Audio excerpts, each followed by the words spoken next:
stage for the colonial conquest that followed immediately after the slave trade ended. The world we live in today, the wealth gaps between continents, the power imbalances, the lingering racism, all of this has roots in the Atlantic slave trade. Let's be clear about the numbers. Africa's population was growing before the Atlantic slave trade. Demographers estimate sub-Saharan Africa had about 50 million people in 1500. By 1850, after 3.5 centuries of slave trading, Africa's population was about 100 million. Sounds like growth, right? But if Africa had experienced the same population growth rate as the rest of the world during those centuries, it would have had over 200 million people by 1850. Africa lost over 100 million potential people, those who were taken, those who died in the process, and those who were never born because of the demographic collapse. Certain regions were hit harder. Angola lost an estimated 40% of its population. Parts of West Africa's coast were nearly depopulated.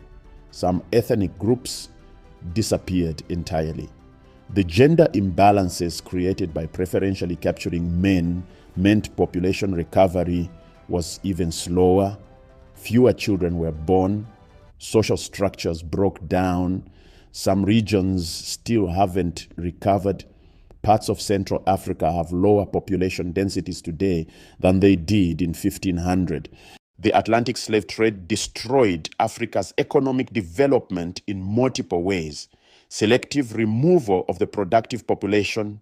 The trade specifically targeted people in their prime working years, ages 15 to 35. These are the people who farm, innovate, build, have children, and drive economic growth. Imagine if every year the most productive workers in your country disappeared.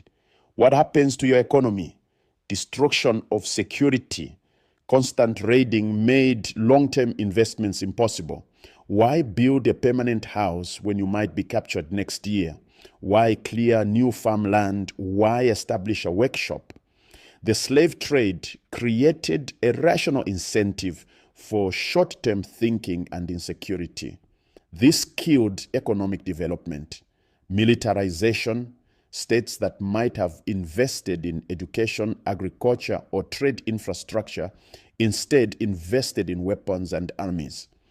The arms race along the African coast absorbed resources that could have built schools, hospitals, and roads. Consider this.